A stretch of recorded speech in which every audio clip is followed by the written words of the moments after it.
Pasteur Raoul Kankwat, Bonjour. si je le prononce bien. Oui, c'est ça. Oh, gloire au Seigneur, Bonjour. Pasteur. Nous sommes bénis de vous avoir Alléluia. dans notre Alléluia. studio, Alléluia. Good News Studio, Alléluia. Good News TV aussi. Bienvenue sur notre plateau. Merci beaucoup. Voilà, nous avons commencé un programme très très puissant. En fait, c'est un programme en live session, comme on le dit, en espérant que bientôt nous allons l'avoir en live, ça veut dire qu'en présentiel, comme on a fait la dernière fois la conférence le 10 mai de cette année. J'espère que bientôt nous allons aussi avoir Exodus après Ephata.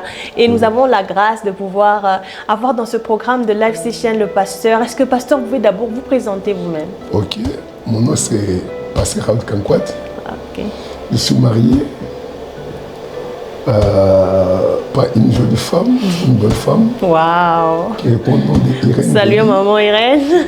Kankwat. Amen. Et là, je les salue. Amen. Irène, oui, Kankwat. Bonjour. Nous avons 6 enfants, Oh wow! 3 garçons, 3 filles. Gloire au Seigneur. Ouais. Waouh, C'est-à-dire, pasteur. je suis pasteur d'une église qui s'appelle Jehovah Jireh Ensemble Church. Ok, donc votre ministère, votre ouais. église, c'est Jehovah Jireh Ensemble Church. Je vais dire ensemble. Church. Je suis le fondateur. Amen, gloire au Ouais, Seigneur. de ce Wow. ministère-là. De ce ministère-là. Et ce ministère se trouve? Se trouve à Ayoville, Ok. Anta Street, numéro 42, à Est-ce que vous pouvez un Johannesburg. peu dire aux gens qui aimeront bien sûr visiter votre ministère parce que nous avons vu, nous venons de passer des moments très puissants, pasteur, en prière, et la parole était puissante. Donc, je suis sûre qu'il y aura plusieurs personnes qui aimeront venir à votre église visiter. Est-ce que vous pouvez bien nous donner l'adresse comme ça, personne ne C'est-à-dire, va se perdre? nous sommes sur l'avenue Anta Street, numéro 42, Ayoville, Johannesburg. Waouh! Gloire au Seigneur. Donc, si vous êtes à Ayoville, à Johannesburg, s'il vous plaît, visitez l'église du pasteur Amen, Raoul. amen, Nous vous le recommandons. exactement. En tout cas, Amen, amen. nous avons été bénis personnellement ce Alléluia. matin dans ce programme de Exodus. C'est un programme puissant de prière et de la parole sur la délivrance. Et le Alléluia. pasteur, vous avez dit que vous avez un ministère de délivrance. Ouais, c'est-à-dire on travaille beaucoup sur la délivrance. Parce que ce que j'ai compris par rapport, parce que Dieu nous appelle différemment.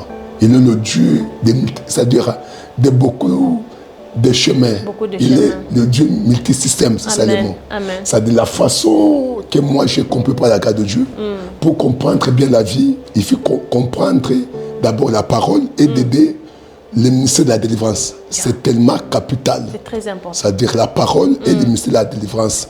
Parce que c'est là la vie est cachée, je peux dire ainsi. Ouais. Dans la délivrance. Ouais, dans la Vous étiez en délivrance. train de parler tout à l'heure dans ce programme, vous parliez des lois établies, vous avez parlé des forces ténébreuses qui dominent dans les vies des gens. Vous avez dit qu'il y a des autels qu'il faudrait vraiment renverser, il y a des alliances qu'il faudrait, comment je peux dire, annuler, si je peux dire dans ce sens-là. Est-ce que vous pouvez nous en dire aussi plus comme ça? Les téléspectateurs vont avoir un peu l'eau à la bouche. Merci beaucoup. D'abord, je comprends la parole qui déclare ceci. Tout homme, si on parle homme, ça dit en majuscule. Yeah. Elle est née dans le péché. Autrement dit, le fait de naître dans une famille, nous sommes déjà dans le péché. Et toute famille a des lois. Toute famille a des alliances. Des alliances. Toute famille a des hôtels. Oui. C'est-à-dire, toute famille a un lien.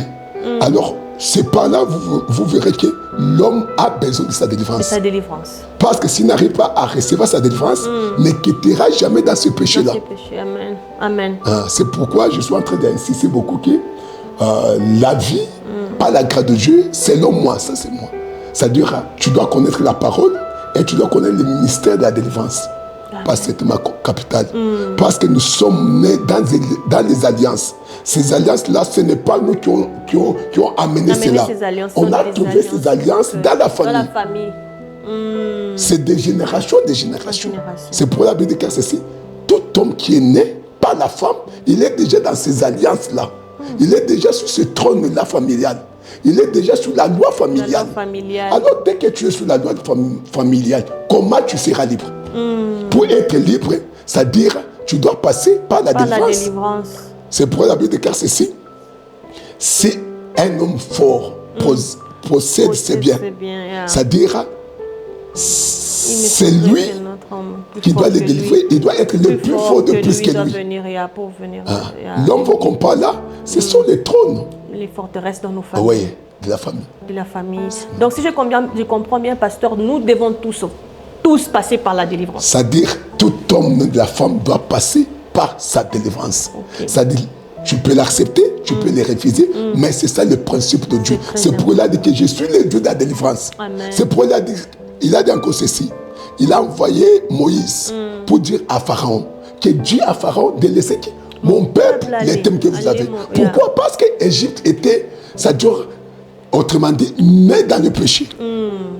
En Égypte, l'Égypte était comme leur maison.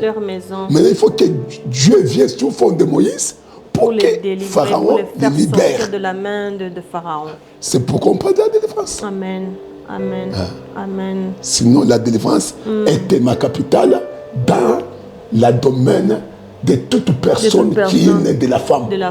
Oh. Quel que soit le sexe. C'est-à-dire, tu es appelé à passer par ta délivrance. Tu es appelé à connaître la parole de Dieu. Les deux choses-là, c'est-à-dire toute personne a l'obligation, je peux dire ça, de connaître et de chercher sa délivrance. Alléluia, amen, gloire au Seigneur, pasteur. Donc je comprends bien, souvent on peut voir un problème dans le mariage. Est-ce que c'est dans quel domaine précisément? Peut-être que quelqu'un peut être en train de vivre sa vie à l'aise et pense que ça c'est ma destinée, ça c'est ma vie, et ne cherche même pas la délivrance. Est-ce que vous pouvez nous éclairer un peu ces domaines de la vie qui peut être vraiment vous pensez, ah là c'est vraiment la main de l'ennemi, c'est les forces de votre famille ou les réclamations des familles, les liens de la famille qui vous réclame en fait. Vous savez d'abord, je vais expliquer quelque chose. En soi, l'homme c'est l'esprit. L'homme c'est pas d'abord le corps. L'homme, la vérité, en réalité, l'homme c'est l'esprit. Alors, lorsque les deux esprits se marient, c'est les deux pouvoirs, c'est-à-dire qui se marient. Alors, dans le monde de l'esprit, c'est comment? Le monde de l'esprit travaille comment? C'est l'effort qui domine. Dans le monde de l'esprit, c'est-à-dire c'est là où il y a le principe de la domination.